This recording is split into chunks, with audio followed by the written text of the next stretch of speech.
दोस्तों target study है क्योंकि आज के इस शानदार वीडियो में आप सभी का मैं सौरभ गुप्ता स्वागत करता हूं। दोस्तों आज के इस शानदार वीडियो में यहां पर आप देख सकते हैं इस फोटो के साथ में कि देश के अंदर एक फेरी सर्विसेज की शुरुआत हो गई है।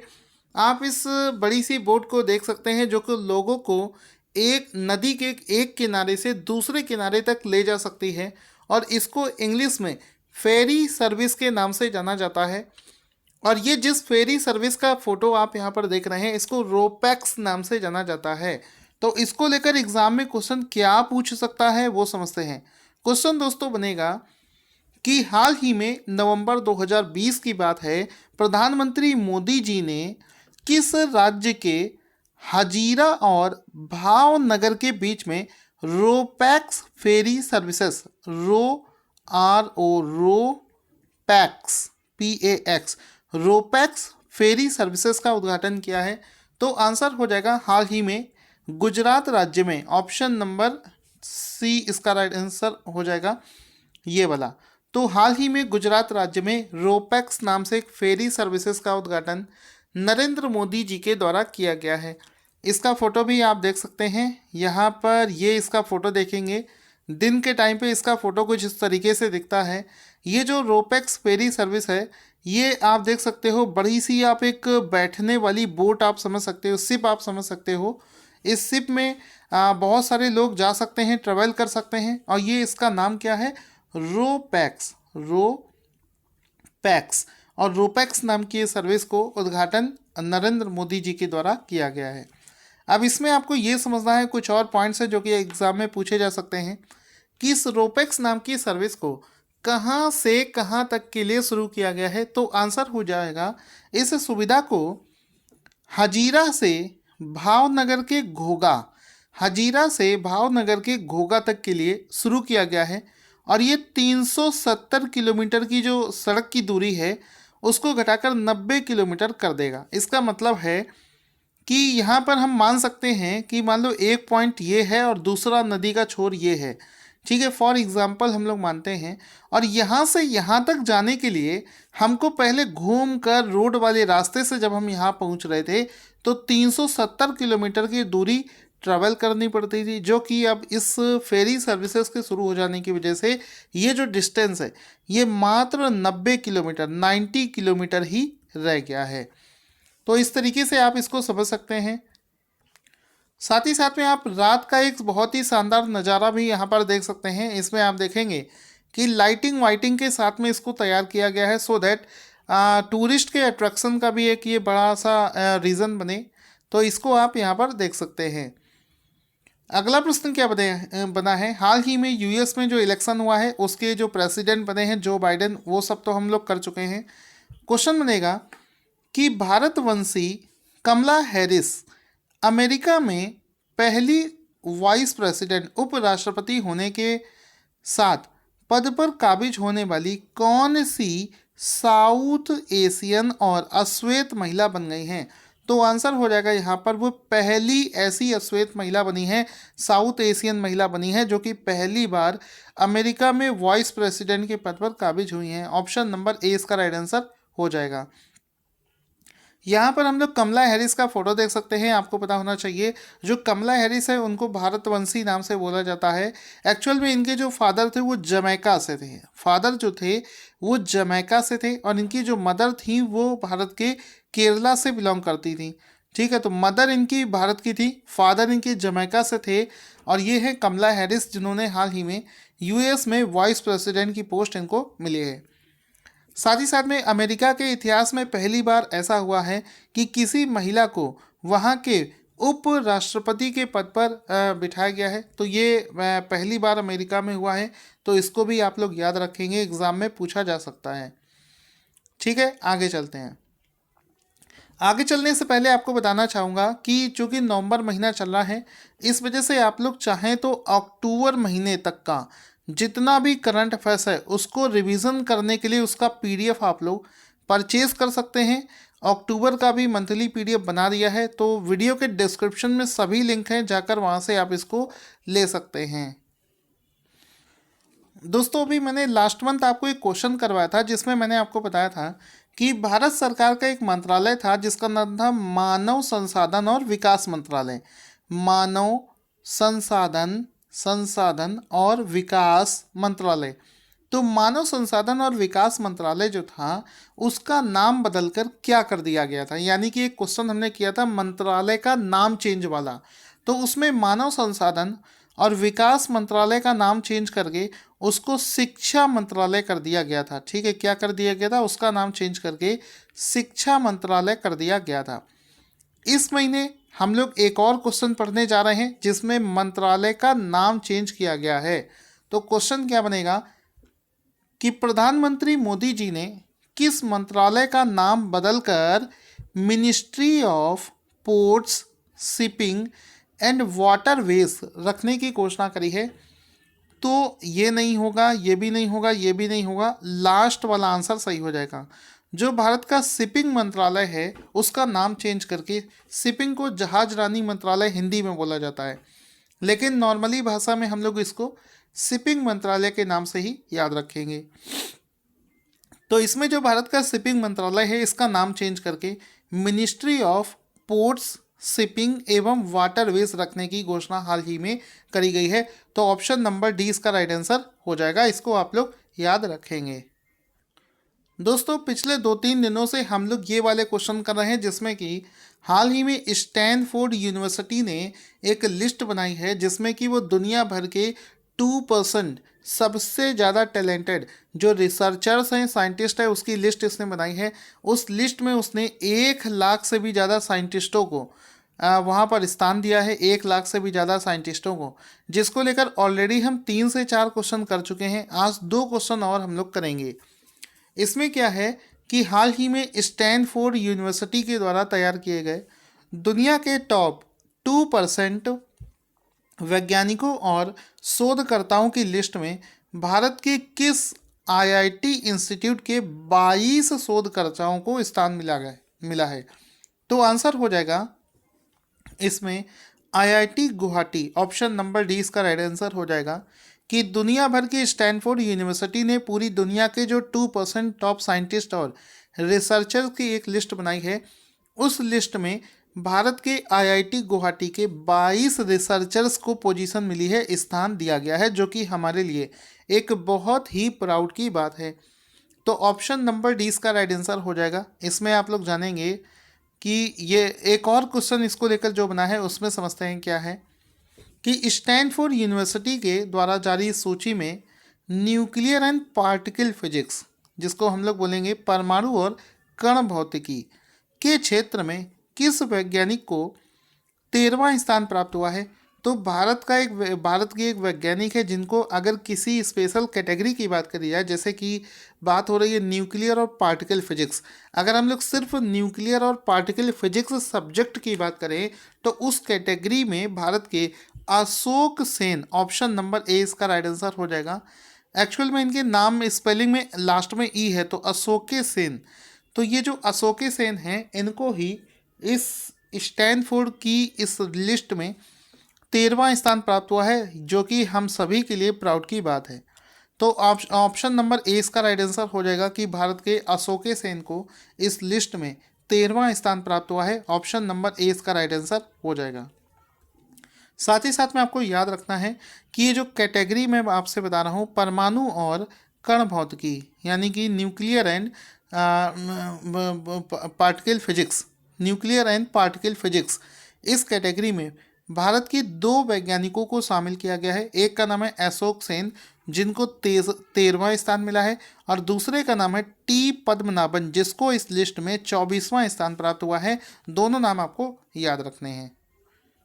चलिए बहुत तेज़ी से बढ़ते हैं अगले शानदार क्वेश्चन की तरफ। अगला शानदार क्वेश्चन बना है कि नवंबर 2020 की दोस्तों बात है, एक व्यक्ति हैं जिनका नाम है रमेश लक्ष्मी नारायण को किस बैंक का मुख्य सूचना अधिकारी यानी कि चीफ इंफॉर्मेशन ऑफिसर अपॉइंट किया गया है। तो आंसर हो जाएगा ऑप्शन नंबर सी, यानी कि HDFC बैंक। तो HDFC बैंक इसका राइट आंसर हो जाएगा। HDFC बैंक के जो रमेश लक्ष्मी नारायण हैं उनको इस बैंक में चीफ इंफॉर्मेशन ऑफिसर बनाया गया है, मुख्य सूचना अधिकारी के तौर पर अपॉइंट किया गया है। दोस्तों इस समय HDFC बैंक इस समय बहुत ज़्यादा न्यूज़ में भी चल रहा है। आपको पता होगा कि बैंकिंग क्षेत्र में सबसे ज़्यादा लंबे समय तक MD एंड CEO की पोस्ट पर रहने वाले आदित्य पुरी को ने हाल ही में HDFC बैंक के MD एंड CEO के पद से इस्तीफा दिया था और उनके स्थान पर शशिधर जगदीशन को HDFC बैंक का नया MD एंड CEO बनाया गया था। दोस्तों वैसे तो ये क्वेश्चन ज़्यादा इंपॉर्टेंट होता है कि किसे नया MD एंड CEO बनाया गया है, लेकिन पहली बार ऐसा हो रहा है कि उससे ज़्यादा इम्पोर्टेंट है कि HDFC बैंक के MD एंड CEO के पद से हाल ही में किसने इस्तीफा दिया है। तो आंसर हो जाएगा हाल ही में आदित्य पुरी, जिन्होंने इस पूरे बैंक को जीरो से हीरो बनाने में अपना बहुत बड़ा योगदान निभाया है। आदित्य पुरी हाल ही में आदित्य पुरी ने इस बैंक में MD एंड CEO के पद से इस्तीफा देने की घोषणा करी थी। चलते हैं दोस्तों अगले शानदार क्वेश्चन की तरफ। यहाँ पर अगला शानदार क्वेश्चन बनेगा कि नवंबर 2020 में किस राज्य सरकार ने राष्ट्रीय जल पुरस्कार 2019 के तहत सर्वश्रेष्ठ राज्य की श्रेणी में शीर्ष स्थान प्राप्त किया है। तो यहाँ पर राइट आंसर हो जाएगा ऑप्शन नंबर बी, तमिलनाडु इसका राइट आंसर हो जाएगा। तमिलनाडु, ठीक है, तमिलनाडु इसका राइट आंसर हो जाएगा। नवंबर 2020 में किस राज्य सरकार ने राष्ट्रीय जल पुरस्कार 2019 के तहत सर्वश्रेष्ठ कैटेगरी के तहत टॉप पोजीशन हासिल करी है। तो तमिलनाडु इसका राइट आंसर हो जाएगा, जिसने यहाँ पर राष्ट्रीय जल पुरस्कार 2019 में सर्वश्रेष्ठ राज्य की कैटेगरी में अवार्ड जीता है। तो ये इसका राइट आंसर तमिलनाडु हो जाएगा। इसके अलावा तमिलनाडु ने इस कैटेगरी में कुल मिलाकर 7 कैटेगरीज में इस पुरस्कार को जीता है। ये भी आपको याद रखना है। अगला क्वेश्चन बनेगा दोस्तों फास्टैग को लेकर। जब भी आप कभी हाईवे से जाते होंगे कहीं घूमने, तो आपने देखा होगा रास्ते में एक टोल प्लाजा पड़ता है और इस टोल पर लंबी लंबी लाइनें लगी होती हैं। इस वजह से भारत सरकार ने एक डिसीजन लिया था कि जितने भी फोर व्हीलर वैन जो गाड़ियां होती हैं उस पर एक रेडियो फ्रिक्वेंसी का फास्टैग लगाया जाएगा, जिससे कि ऑटोमेटिकली ही आपका जो यहाँ पर पैसा देना होता है वो कट जाएगा। तो जिसको लेकर अभी एक डेट आई है कि हाल ही में सड़क परिवहन और राजमार्ग मंत्रालय ने 4 पहिया वाले सभी वाहनों के लिए किस तारीख से फास्टैग अनिवार्य कर दिया है। तो आंसर हो जाएगा 1 जनवरी 2021 से जितनी भी कैटेगरीज के 4 व्हीलर्स हैं, चाहे वो 2017 के बाद के हों चाहे उसके पहले के हों, उन सभी में फास्टैग लगाना जो है वो अनिवार्य कर दिया गया है। तो ऑप्शन नंबर सी इसका राइट आंसर हो जाएगा। इसमें आप देख सकते हैं ये फास्टैग वाली लेन जो होती है, बेसिकली यहाँ पर ये चीज़ ज़्यादा बोली गई है कि अभी जो 1 दिसंबर 2017 से पहले जो वाहन बनाए जा रहे थे, जो उनसे पुराने वाहन हैं, उन सब पर भी चाहे वो M चाहे N किसी भी कैटेगरी के अंदर का दाता हो, उसमें फास्टैग जो है अनिवार्य कर दिया गया है। और इसकी जो डेडलाइन यहाँ पर दी गई है वो 1 जनवरी 2021 जो है वो इसकी डेडलाइन को दिया गया है। चलिए इसी के साथ में अगले शानदार क्वेश्चन की तरफ मूव करते हैं कि भारत के किस राज्य में भारत के सबसे लंबे single lane motorable suspension bridge, यानी कि सबसे लंबा एक सस्पेंशन ब्रिज, ठीक है, जिसका नाम है डोबरा चांठी ब्रिज का उद्घाटन किया गया है। तो ये जो शानदार ब्रिज है इसको हाल ही में उत्तराखंड राज्य में शुरू किया गया है, चालू कर दिया गया है पब्लिक के लिए। और ये पूरे भारत का सबसे लंबा सिंगल लेन मोटरेबल, जिस पर मोटर चलाई जा सकती है, सस्पेंशन ब्रिज है, जिसको लगभग 14 साल के बाद में हाल ही में उत्तराखंड में चालू कर दिया गया है लोकल पब्लिक के लिए। तो उत्तराखंड के जो सीएम है त्रिवेंद्र सिंह रावत, उनको देख सकते हैं, उन्होंने ये जो सस्पेंशन ब्रिज आपको पीछे दिख रहा है इसका उद्घाटन किया है। और ये सिंगल लेन ब्रिज है, इस पर दोनों तरफ से लोग नहीं आ जा सकते हैं, सिर्फ एक साइड से ही लोग आ जा सकते हैं। तो इसको खास बात यह है दोस्तों, आज है देखो 10 तारीख, यहाँ पर 9 नवंबर को उत्तराखंड का राज्य दिवस भी मनाया जाता है, उसी के दिन इसको राज्य को समर्पित किया गया है। और इस पुल की लंबाई है 725 मीटर।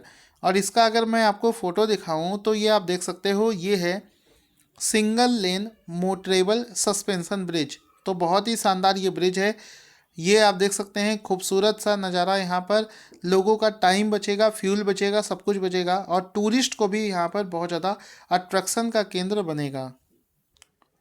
अगला शानदार क्वेश्चन है कि नवंबर 2020 में समाचार पत्रों में देखा गया एक टार बॉल क्या है? तो ये जो टार बॉल है ये क्या है? तो ये जो टार बॉल है ये कार्बनाइजेशन के कण हैं, कार्बनाइजेशन, ठीक है। ये टार बॉल इस समय जो न्यूज़ में चल रहा है ये कार्बनाइजेशन कण है। तो ऑप्शन नंबर 20 का राइट आंसर हो जाएगा, यानी कि कार्बन से युक्त ये पार्टिकल्स हैं छोटे छोटे। इस समय चर्चा में क्यों चल रहा है? चर्चा में इस समय चल रहा है क्योंकि हाल ही में एक यूनिवर्सिटी है, उसने एक अध्ययन किया है, उसके अनुसार जो हिमालय पर बर्फ़ बहुत तेज़ी से पिघल रही है उसके लिए जो टारबॉल है ये सबसे ज़्यादा जिम्मेदार बताए गए हैं। देखो टारबाल होते क्या हैं और कैसे बनते हैं उसको समझना होगा। जैसे आप कभी कभी किसी पहाड़ी इलाके पर गए होंगे जहाँ पर बर्फ़बारी वगैरह होती है, जैसे शिमला, मनाली, जम्मू, यहाँ पर कभी गए होंगे, तो बर्फ़ के ऊपर आपको छोटे छोटे काले काले से पार्टिकल दिखते होंगे। छोटे छोटे काले काले से जो पार्टिकल होते हैं, तो क्या होता है कि जो पार्टिकल होते हैं ये आप देख सकते हो, ये बर्फ़ के ऊपर में छोटे छोटे पार्टिकल होते हैं, इनमें प्रकाश को अवशोषित करने की क्षमता होती है, जबकि जो बर्फ होती है वो जो लाइट को रिफ्लेक्ट करती है। तो चूंकि ये जो पार्टिकल हैं ये पूरे बर्फ़ की लेयर के ऊपर बिछ गए हैं चादर के तरीके, तो ये सूरज की रोशनी को एब्जॉर्ब करते हैं, जिससे कि उन पार्टिकल्स के नीचे जो बर्फ़ होती है वो पिघलना शुरू हो जाती है। तो अगर आप किसी भी बर्फ़ के ऊपर इन पार्टिकल्स को इकट्ठा करोगे तो ये देखो इस तरीके से काला काला आपको कार्बनाइजेशन के कण मिलेंगे। होता क्या है दोस्तों, ये कैसे बनते हैं इसको समझने के लिए आप ये देखेंगे कि जहाँ पर भी ये पहाड़ और ये सब आइस बर्फ़ ये जो होती है, तो वहाँ पर आसपास क्या होता है, कोई इंडस्ट्री चल रही होगी या कहीं पर एग्रीकल्चर अवशेष जलाए गए होंगे, घरों में जो खाना बनाया जाता है, या फिर कहीं पर जो आग जलाते हैं। तो कहने का मतलब है तमाम प्रकार की चीज़ों से जो धुआं निकलता है ये धुआं हवा में उड़ते उड़ते इस पहाड़ की ऊपर ऊपर एक लेयर के फॉर्म में इकट्ठे हो जाते हैं। और जब ये पहाड़ के ऊपर इस लेयर के फॉर्म में इकट्ठे हो जाएंगे, चूँकि इनमें प्रकाश को अवशोषित करने की क्षमता होती है, तो जब सूर्य का प्रकाश इन पर पड़ेगा तो ये क्या करेंगे, ऐसे आपको समझाता हूँ, सन की लाइट जब इन पर पड़ेगी तो ये क्या करेंगे कि ये जो पार्टिकल हैं ये सूर्य के प्रकाश को अवशोषित करेंगे। तो अवशोषित करेंगे तो इसके नीचे का जो तापमान है वो बढ़ता जाएगा, और चूंकि नीचे बर्फ़ है इस वजह से बर्फ़ पिघलनी शुरू हो जाएगी। इस वजह से आजकल ये बर्फ़ जो है पिघलती जा रही है, और ये बहुत ज़्यादा इस समय न्यूज़ में चल रहा है। तो इसमें देखो सारी चीज़ें मैंने लिखकर आपको समझा दी हैं।